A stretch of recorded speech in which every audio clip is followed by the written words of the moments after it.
In the summer of 2012, Britain's love for its athletes had never been stronger, and Team GB had never performed better.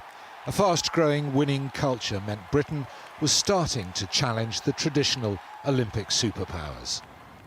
And at British Gymnastics, Jane Allen, the CEO, was leading the charge for medals. Behind the scenes, though, some found her direct style unsettling. If you dared to speak out, you were very quickly put back in your box. It was a culture of fear that she fostered. Rosanne was the membership manager. She also dealt with complaints. One of those concerned a high-profile coach. She says the police and local authority agreed he should be suspended while investigated. Out of courtesy to the CEO, because of his profile within the organisation, I told her.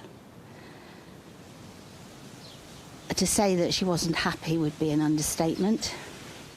Rosanne says tension over the decision simmered for days, and feeling under pressure about what happened, she chose to resign. The coach was investigated, eventually cleared, and his suspension lifted. I felt as if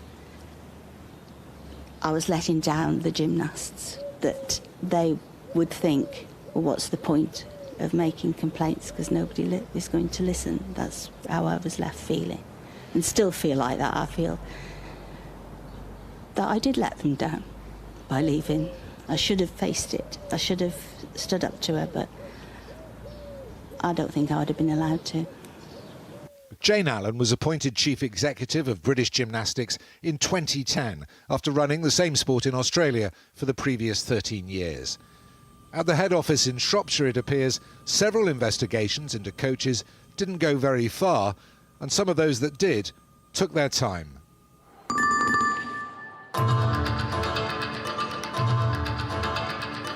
As a junior, AASHA KIMPTON was a funded athlete. I'd get migraines, and I remember in one training session I'd asked the coach for if I could just have a break and get some paracetamol, and I was told to overdose and die before she can. She claims she and many of her teammates were mistreated on a regular basis over many years.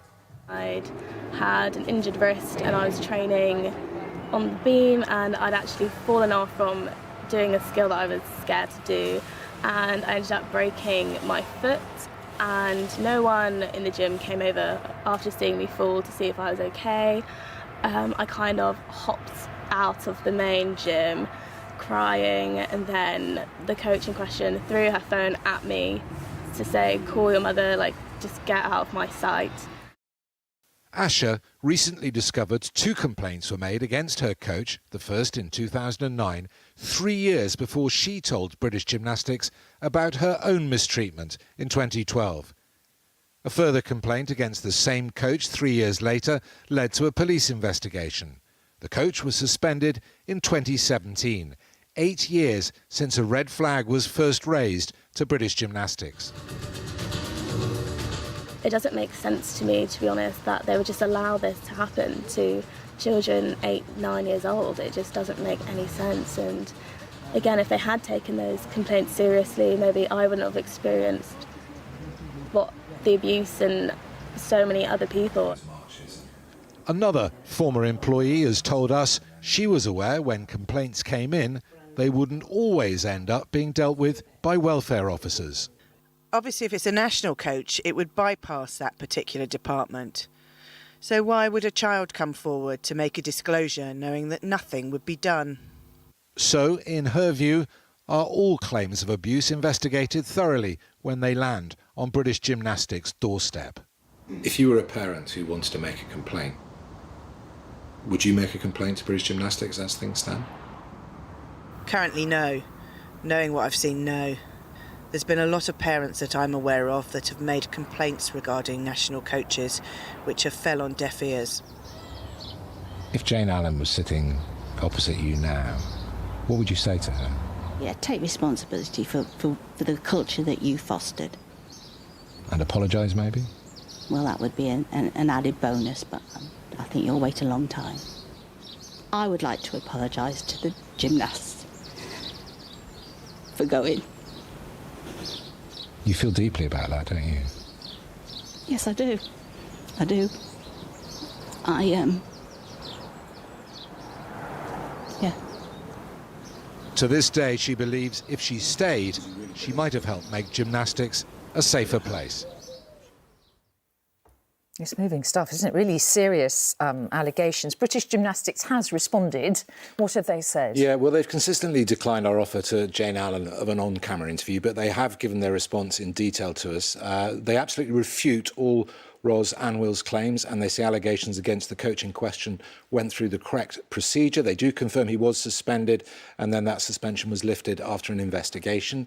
On the claims from our anonymous interviewee, they refute them again, saying we do not recognise these in any way.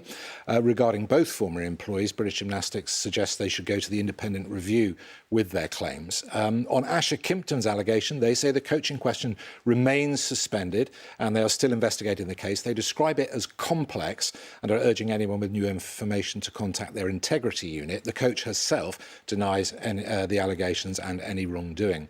Now, we asked the Sports Minister, Nigel Huddleston, for his observations in our report. Within his statement, he said the highest standards of professional conduct and integrity must be in place in our sports governing bodies.